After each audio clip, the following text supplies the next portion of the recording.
बिस्मिल्लाहिर्रहमानिर्रहीम, अस्सलाम वालेकुम। बात हमने करनी थी और करेंगे, लेकिन थोड़ी देर बाद। आज लाहौर हाई कोर्ट से एक फ़ैसला आया जिसके बाद एक बहुत नई और एक बड़ी दिलचस्प सूरत हाल पैदा हो गई। लेकिन उससे पहले, अब से कुछ देर पहले की डेवलपमेंट, एक बार फिर पेट्रोलियम मसनूआत की कीमतों में इजाफा और एक बार फिर बड़ा इजाफा, यानी कि अब की दफ़ा पेट्रोल की फ़ी लीटर कीमत में, अच्छा अब यूँ तो वैसे अब कम 30 रुपये के इजाफे देख चुके हैं तो उसके हिसाब से तो कम है, लेकिन कोई आम आदमी से पूछे कि इजाफा कितना बड़ा है, तकरीबन 15 रुपये का इजाफा, 14.85 रुपीज़ का इजाफा हो गया है पेट्रोल की कीमत में। यानी कि अब फ़ी लीटर पेट्रोल आपको मिलेगा 248 रुपये 74 पैसे में। यानी कि अगर आप 1000 रुपया देते हैं किसी पेट्रोल स्टेशन पे तो 4 लीटर पेट्रोल डलेगा। 250 रुपये का हो गया है 1 लीटर पेट्रोल। डीजल की कीमत में 13 रुपये 23 पैसे का फ़ी लीटर इजाफा हो गया है। यूँ अब डीजल की नई कीमत है 276 रुपये और 54 पैसे। मट्टी का तेल, अगर आपको ये सारी खबरें सुन के बहुत गुस्सा है और आपको एक लम्हे को सोचें, वैसे ऐसा नहीं सोचना चाहिए, जो कि ज़ाहिर है वो जान तो अल्लाह ताला की अमानत है, लेकिन अगर कोई गुस्से में एक लम्हे को सोचे कि यार ये सब क्या हो रहा है, मैं मट्टी के तेल से आग लगा लूँ खुद को, तो उसको ये बताना है कि भाई उसमें भी 230 रुपये आपको देने पड़ेंगे, चूँकि 18 रुपये 83 पैसे फ़ी लीटर महंगा हो गया मट्टी का तेल, वो 230 रुपये 26 पैसे अब नई कीमत हो गई है मट्टी के तेल की। ये चौथा इजाफा है। इसमें गवर्नमेंट अपने दलाइल देती है, उस पर बात हो सकती है कि क्या है क्या नहीं, लेकिन बहरहाल ये फैक्ट है। पाकिस्तान की तारीख में इतनी कम मुद्दत में इतना ज़्यादा इजाफा कभी भी आज तक नहीं देखा गया। आगाज़ हम यहीं से करते हैं। 3 एनालिस्ट को हमने ज़हमत दी है ताकि ज़रा वो सारी सूरत हाल में हमसे बात कर सकें। तो हमारे साथ यहाँ स्टूडियोज़ में जनाब मज़हर अब्बास साहब तशरीफ़ फरमाए। Of course needs no introduction, thank you very much sir, बहुत शुक्रिया। सीनियर साफ़ी तज़ियाकार जनाब आरिफ भट्टी साहब हमारे साथ हैं लाहौर से, सर बहुत शुक्रिया। और मुईद पीरज़ादा साहब, of course again a senior analyst journalist. बल्कि मुईद साहब, आज मुझे एक सेमिनार हुआ जिसमें बहुत सारे लोगों ने खिताब भी किया, जर्नलिस्ट ने भी, एंकर्स ने भी, उसमें मुईद साहब भी मौजूद थे, उन्होंने भी खिताब किया, जहाँ प्राइम मिनिस्टर साहब भी मौजूद थे। Sir thank you very much. Moeed साहब, मैं क्विकली ज़रा पहले तीनों से इसका पूछता हूँ, starting from you Mazhar Abbas साहब। ये गवर्नमेंट का यही कहना है कि हम क्या करें, हम मजबूर हैं, IMF से कमिट किया, फिर IMF से मिसकमिटमेंट की, अब हम IMF के पास गए तो वो फंस गए, क्योंकि वो कहते हैं भाईजान आपने ये बात नहीं मानी, इसको मानो, उसके बाद आगे बात करेंगे, इसलिए हमें माननी पड़ रही है। किसके आर्गूमेंट में ज़्यादा जान है? पिछली हुकूमत कहती है कि देखो इतना अच्छा मुल्क चला रहे थे, हमने 10 रुपये हमने फ्रीज कर दिया और इन्होंने इतना बेड़ा गर्क कर दिया। कौन सही बोल रहा है इसमें? शुक्रिया वसीम। आप ये पेट्रोल की कीमतों में इजाफे से पहले मैं आपके कमरे में आपसे यही गुफ्तगू कर रहा था कि फहद मुस्तफ़ा साहब को ये मशवरा दें कि जो इनामात रखने हैं आपके, तो उसमें इनामात में पहला इनाम रखें 1 साल के लिए बिजली का बिल। वाह वाह, मौजे हो जाए। और मुईद भाई से हम बात कर रहे हैं, इस दौरान लाइट चली गई मुईद पीरज़ादा साहब के घर की। और क्या आप मुझे देख मैं देख पा रहा हूँ, बताया गया कि आपकी बत्ती गुल हो गई, मुईद पीरज़ादा साहब लाइट चली गई। सही बात है, करियर भी चला गया, मतलब ये वो वाला है। अब आप वैसे भी अपने कैरियर की फिक्र करें। यूपीएस पे लाइट्स चल रही हैं, हाँ, लेकिन चूंकि बिजली चली गई, एक सेकंड में इसकी भी लाइट जला लूं, थोड़ी सी मदद। हाँ, अल्लाह खैर करे। ये वाले क्या, अच्छा जी मतलब, और हर 2 घंटे के बाद वसीम लाइट चली जाती है। हाँ, अभी कोई बेहतर हो गई है, अब थोड़ी बेहतर हो गई। हाँ बस सही है, अभी इसी पे गुजारा करते हैं। सही है। तो मैंने फोन की लाइट जला ली है, क्या बात है, सही है। फहद को मशवरा दें कि वो 1 साल के लिए बिजली का बिल, अगर किसी का पहला इनाम निकला, मौजे हो जाएंगे उसकी तो। और 300 लीटर पेट्रोल इनाम के तौर पे। हाँ, तो ये तो मौजे हो जाएंगे। अब तो आप इनामात इस तरह के रखें ना, क्योंकि वाकई ये चीज़ें तो अब, ये पहले तो हम टर्म यूज़ करते थे पेट्रोल बम, हाँ, अब ये पेट्रोल एटम बम। क्योंकि अगर आप देखें कि 2 महीने में जितना इजाफा हुआ, आपने ये जो सवाल किया, गवर्नमेंट कोई भी जस्टिफिकेशन दे, हाँ, जो कि जाहिर होगी जस्टिफिकेशन, सवाल ये है कि ये बोझ उठाया क्यों।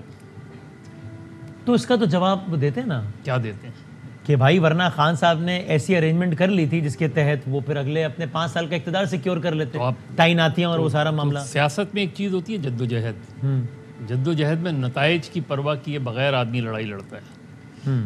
ये जो अदम एतमाद की तहरीक है, ये मेरे जद्दोजहद खान साहब को हटाने की थी ना, वो मौका मिला, हटा दिया। मेरे नुक्ते नज़र से नहीं, तो उसका नतीजा क्या हो रहा है? उसका नतीजा ये हो रहा है, देखिए आपने खान साहब के लिए एक अदम एतमाद की तहरीक लेकर आए, जो कि एक आईनी रास्ता है, हाँ, इसमें तो कोई दो राय नहीं। हाँ, हाँ। लेकिन क्या ये सियासी तौर पे दुरुस्त फैसला था? मेरे नुक्ते नज़र से ये दुरुस्त फैसला नहीं था। अच्छा, अगर दूसरी साइड देख लें, क्या वो कहते हैं कि आज तो हमें ये सब गंद अपने ज़िम्मे लेना पड़ रहा है, जो कि एक कॉस्ट है जिसका सियासी नुकसान होगा, लेकिन हमारे पास दो ही ऑप्शन थे। दूसरी चॉइस ये थी कि सब जेलों में जाओ, दोबारा अगले इलेक्शन से पहले पूरी रिगिंग हो, सारा सिस्टम खान साहब को सपोर्ट कर रहा हो और खान साहब के अगले 5 साल भी सिक्योर हो जाए। जब आप तो वो कम नुकसान होता है, ये कम नुकसान? जब आप जेलों में जा रहे थे ना, जब आप जेलों में जा रहे थे खान साहब की हुकूमत में, चाहे वो नैब हो, FIO, आपके खिलाफ मुकदमात बना रही थी, ये सारी चीज़ें कर रही थी।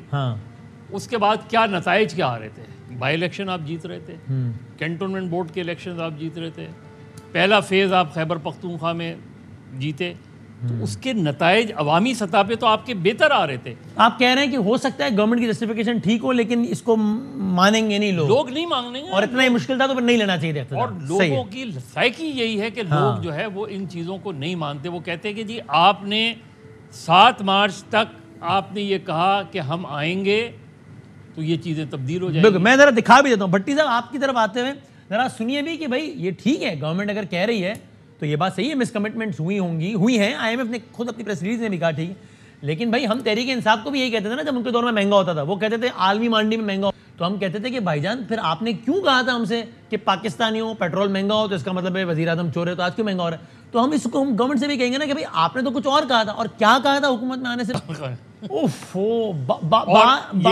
अगर इसमें थोड़ा सा ऐड इजाफा और ये कर देते कि उस वक्त की गवर्नमेंट क्या कहती थी। हाँ, वो बता देते कि सबसे सस्ता बिल्कुल है, वो बिल्कुल इसके बिल्कुल ऐसे उस वक्त खान साहब को। तो भट्टी साहब ये देखिए 12 रुपए इजाफे पे उन्होंने कहा, लेकिन खैर आप अपनी राय दें, होता है आपकी राय दूसरी हो, कि इसमें किसका मौक़िफ़ सही है। पिछली हुकूमत कहती है कि देखो हमने तो रोक के रखी हुई थी प्राइस, ये इतने निकम्मे हैं कि महंगा करना पड़ गया, और ये हुकूमत कहती है कि यार हम पागल हैं कि हम बढ़ाएंगे। भाई आपने IMF से मिसकमिटमेंट्स की और आलमी मंडी में महंगा हो गया, हमें इसलिए बढ़ाना पड़ा। आपको क्या किसकी लॉजिक सही लगती है भट्टी साहब?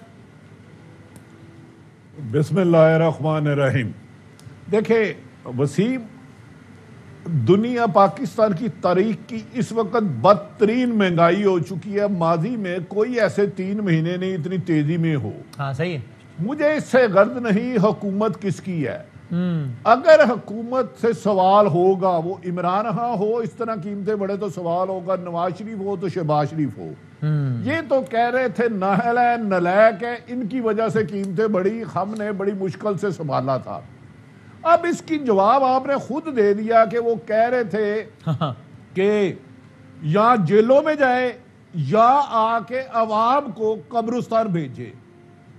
आप उनको सादा समझ रहे हैं, उन्हें पता था ये महंगाई होनी है। लेकिन do you think Asaf Ali Zardari Sharif family पर इस पेट्रोल, इस बिजली की कीमत का 1 इंच भी फर्क पड़ेगा? 1 आधा इंच भी फर्क पड़ेगा? ये उनका तो पाकिस्तान है ही नहीं, वो तो पाकिस्तान का पानी नहीं पीते। लेकिन अभी हमारे साथ गालबन मजहर अब्बास साहब, मैं ट्रेड यूनियन इनके साथ छोटा सा एक वर्कर के काम किया है। अच्छा। कहते हैं सियासत में जद्दोजहद, सियासत में जद्दोजहद नहीं, ताकतवर हलकों की अशीर बात। ये गलत मैं इनसे इख्तलाफ करने की गुस्ताखी करता हूँ, मेरे भाइयों जैसा एहतराम है। जब आर्गूमेंट के मुकाबले में, आपको गुफ्तगू के मुकाबले में मदर साहब आपसे सवाल है, धमकी दे कि आप ये अल्फाज वापस लो, नहीं तो आपको गोली मार देंगे या आपको गोली से या आपको नौकरी से निकलवा देंगे, तो इधर कौन सी जदोजहद करे बंदा? जरा मदर साहब मेरी रहनुमाई करें। नहीं सर, आप सवाल रिपीट करें, मैं आपको जवाब दूंगा। जब आप आर्गूमेंट दे और दूसरी तरफ से धमकी आए कि आपको मरवा देंगे या आपको नौकरी से निकलवा देंगे, और इंसान राजक बन जाए, कहे राजक मैं हूं, मेरी मर्जी से तुम्हें नौकरी मिलेगी, तुम सारी उम्र बेरोजगार होगे, इसमें क्या करे कोई जद्दोजहद?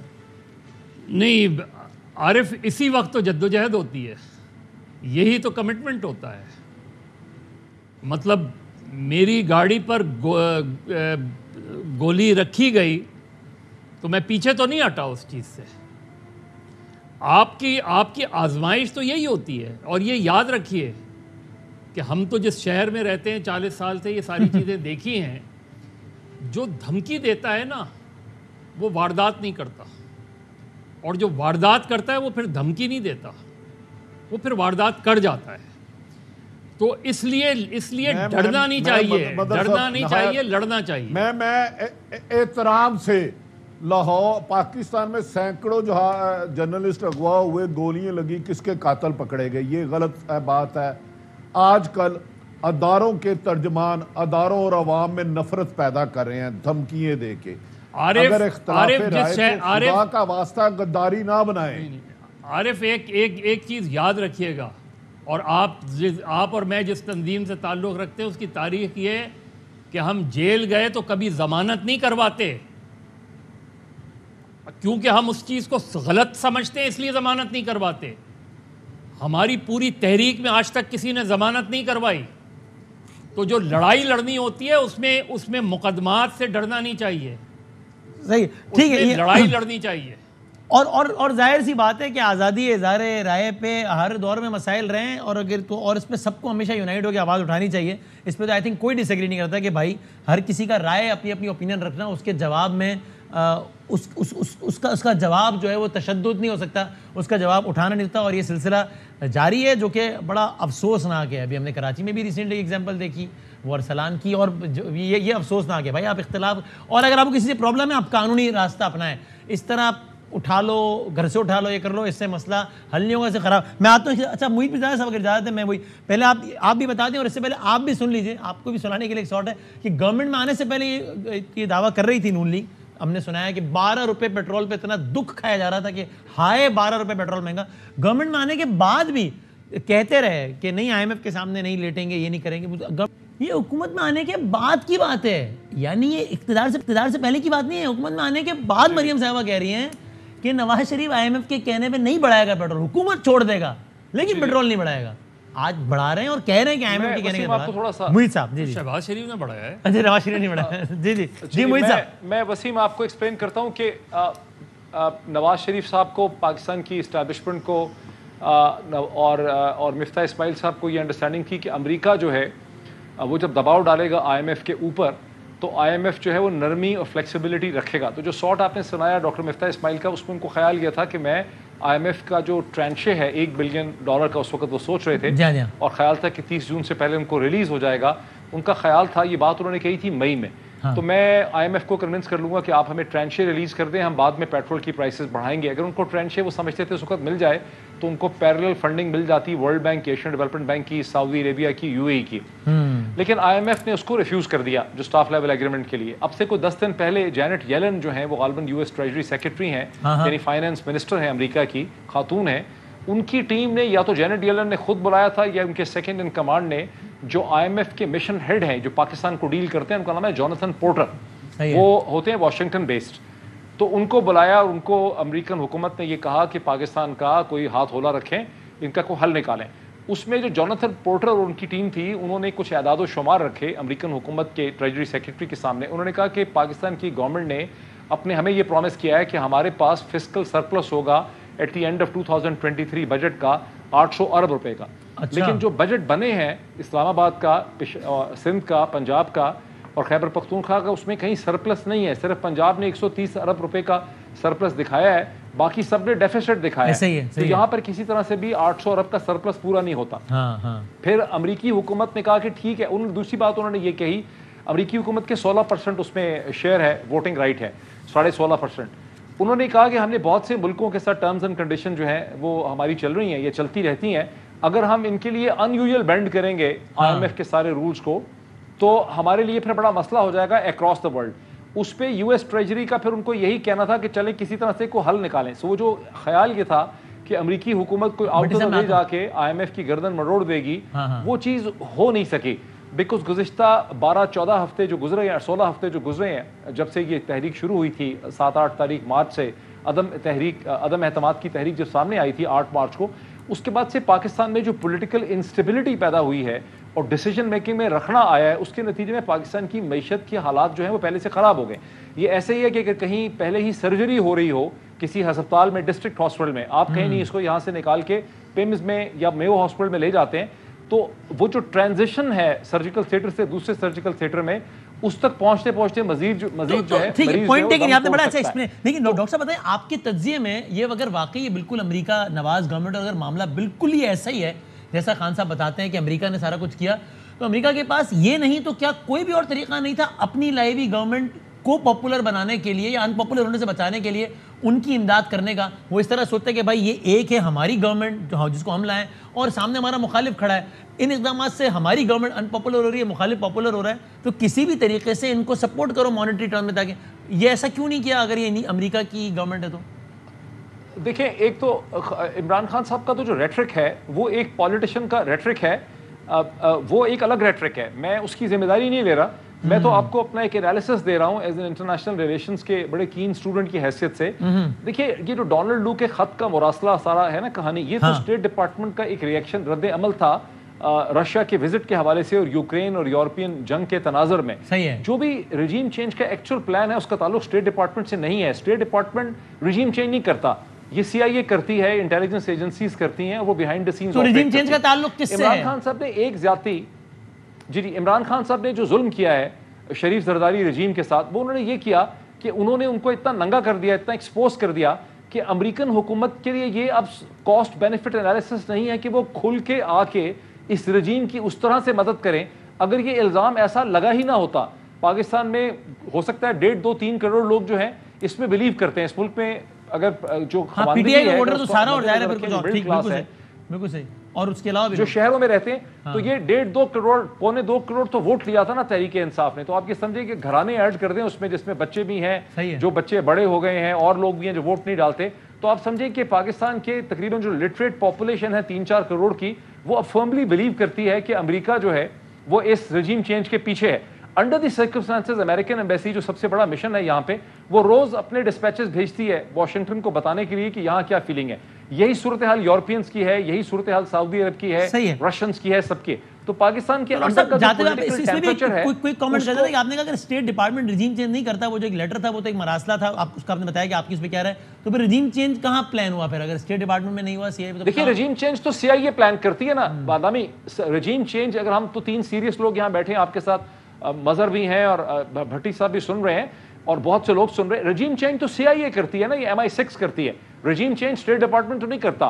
स्टेट डिपार्टमेंट तो एक एक्म्प्लिस हो सकता है, एक एक्सेसरी हो सकता है, उसके पास तो मिशंस और एम्बेसीज हैं, उसके पास ना तो ऐसे फंड्स हैं। ये जो मरासला था आपके ख्याल में इसका बहरहाल ये उसी के कनेक्शन में था? बेशक CIA मास्टरमाइंड और मरासला उसी के कनेक्शन तो या ये अलग डेवलपमेंट भी हो सकती है? तो देखिए, कनेक्शन तो जरूर था, क्योंकि पाकिस्तान में जो एक मफरूजा बेचा गया कि अक्टूबर में यहाँ पर ताल्लुकात बड़े ख़राब हो गए बिटवीन द सिविल मिलिट्री और उसके नतीजे में ये सब कुछ हुआ, ये तो ऐसा एक मफरूज़ा है। ये जो हुकूमत थी इमरान खान की, ये कभी भी वेस्टर्न इस्टेब्लिशमेंट या इंडियन इस्टेब्लिशमेंट को पहले दिन से कबूल नहीं थी, बिकॉज ये एक ऐसा सिविल मिलिट्री अलायंस था जिसमें पाकिस्तान की मिलिट्री इस्टेब्लिशमेंट जो है उसके ऊपर एक पॉपुलर सिविलियन कवर आ गया था, और वो खुद भी मेरा ख्याल है इसकी अहमियत को ठीक तरह से समझ नहीं सके। अब जबकि वो सिविलियन कवर उनसे उतर गया है, तो आने वाले दिन जो है वो पाकिस्तान की एस्टेब्लिशमेंट के लिए पॉलिटिकली बड़े मुश्किल होंगे। ये ऐसा है जैसे आपने चिलचिलाती धूप के अंदर रेगिस्तान में किसी को नंगा कर दिया बगैर कपड़ों के। तो इसका चूंकि पाकिस्तान में पढ़ी लिखी इंटेलिजेंसिया जो फॉरेन पॉलिसी को समझ सकती है, वो आटे में नमक के बराबर भी नहीं है। इसलिए लोगों को ये समझ नहीं आई कि ये कर क्या रहे हैं अपने साथ। मुझे ब्रेक लेना है, भट्टी साहब जब कुछ ऐड करना चाह रहे हैं और मुझे वो लाहौर रिकॉर्ड वाले में भी जितना वक्त मिले, तो हमें ब्रेक लेते हैं और ब्रेक के बाद जरा फिर स्टार्ट करते हैं इसी से और एक और मौजू पे भी।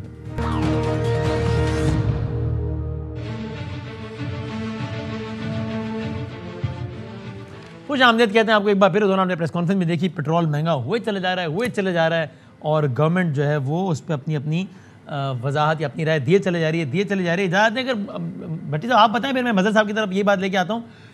प्रोग्राम हमने लाहौर हाईकोर्ट पे करना था, लेकिन जाहिर है वो दूसरी स्टोरी हो गई है, उस पर सारे प्रोग्राम हो चुके हैं, हम पेट्रोल और ये सारा। पहले ये जरूरी है। हाँ बताएं जरूरी बात आप कर लें, फिर मदर साहब। सियासतदानों के बयानात अपनी जगह, उन्होंने हमेशा अपने डिफेंड में, आपने सारे नून लीग के बयानात दिखाए और सच्चे दिखाए, उसमें गलत नहीं किया।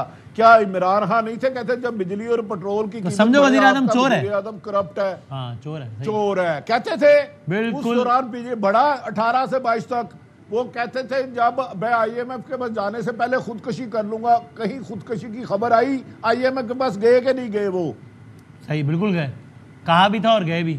जब वो कहते गए भी थे, जब वो कह इन्होंने बिजली का बिल जलाया उस वक्त यूनिट कितने का था? जब इनकी हुकूमत गई कितने का यूनिट था? ये कहते थे 2 नहीं 1 कानून होंगे। क्या इन्होंने सिलेक्टेड इंसाफ नहीं किया?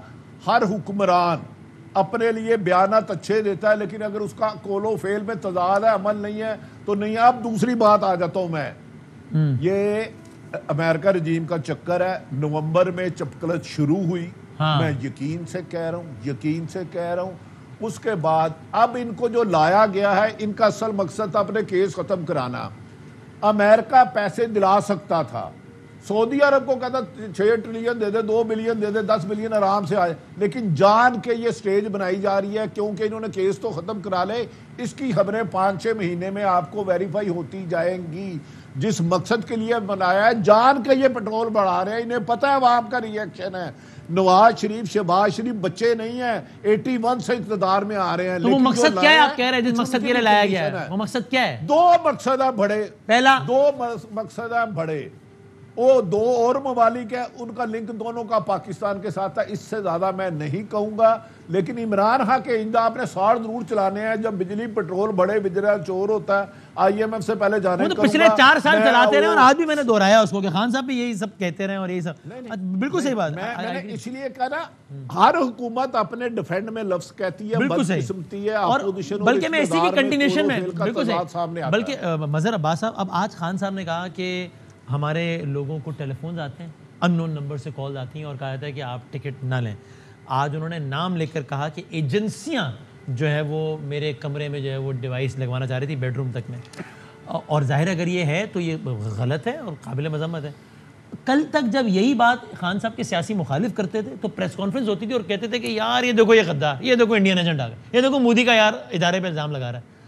तो मतलब ये देखो, अगर वाकई फ़ोन आ रहा है तो सबूत दिखाओ, झूठ बोल रहे हो ये वो। तो हर कोई बस अपने अपने टाइम पे अपनी अपनी कन्वीनियंस शूट करके बयान देता है।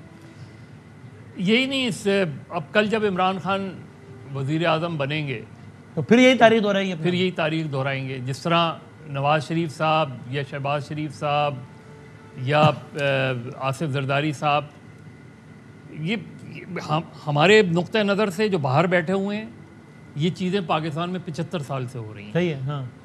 ये कोई नई बात नहीं है।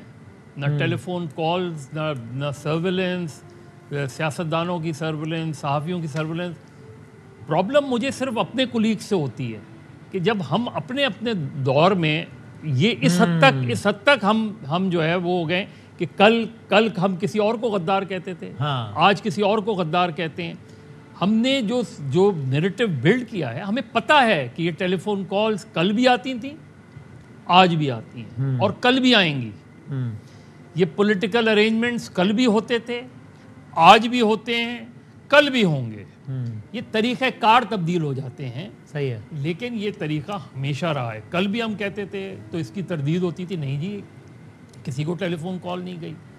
जब कल ये बात करते थे कि भाई इस तरह लोगों को उठाया जा रहा है तो डिनाई कर दिया जाता। और आपने कॉलेज वाली बात की, वो ये भी ना, यानी कल तक चूंकि आपके साथ सब हो रहा था तो मुझे समझ आ भी रही थी कि आपके साथ हो रहा है, तो भी चूंकि मेरा आपसे इख्तलाफ था तो मैं कह रहा था ये झूठ बोल रहा है मदर अब्बास, ये इंडियन एजेंट है मदर अब्बास। आज मेरे साथ हो रहा है तो आप मुझ पर इल्जाम लगा रहे हैं। ये हमेशा होता रहा है, होता रहेगा। इसलिए इस चीज़ में हमें बहुत क्लैरिटी होनी चाहिए।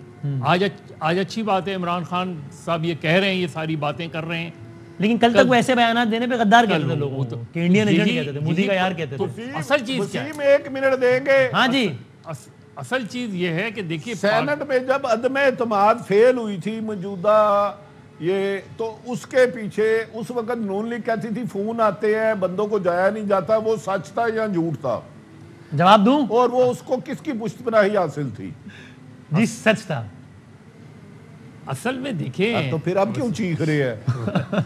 वसीम वही कह रहा, जब अपने मतलब के लिए फोन आ रहे होते थे तब ठीक था, अब मतलब के खिलाफ फोन आ रहे हैं तो गलत। थोड़ा सा हमें, हाँ जी मोहित साहब, देखिए वसीम, हमें ये तो फिर हम वही पुरानी बातें कर रहे हैं जो गुज़िश्ता 4-5 बरस से हम कर रहे हैं। सिर्फ इसकी आप डेट तब्दील कर सकते हैं, पार्टीज के नाम तब्दील कर सकते हैं।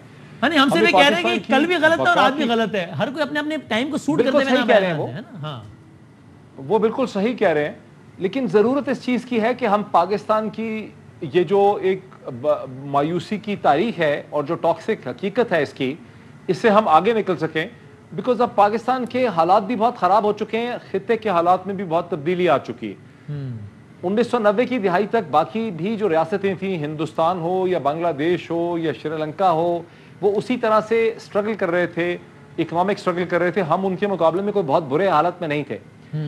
1990 के बाद से जब दुनिया का ट्रेडिंग रिजीम चेंज हुआ है, जब general agreement and trade and tariff GATT से हम निकल के वर्ल्ड ट्रेड ऑर्गेनाइजेशन में आए हैं, उसके बाद बाकी इकोनॉमीज जो हैं उन्होंने बेहतर परफॉर्म किया।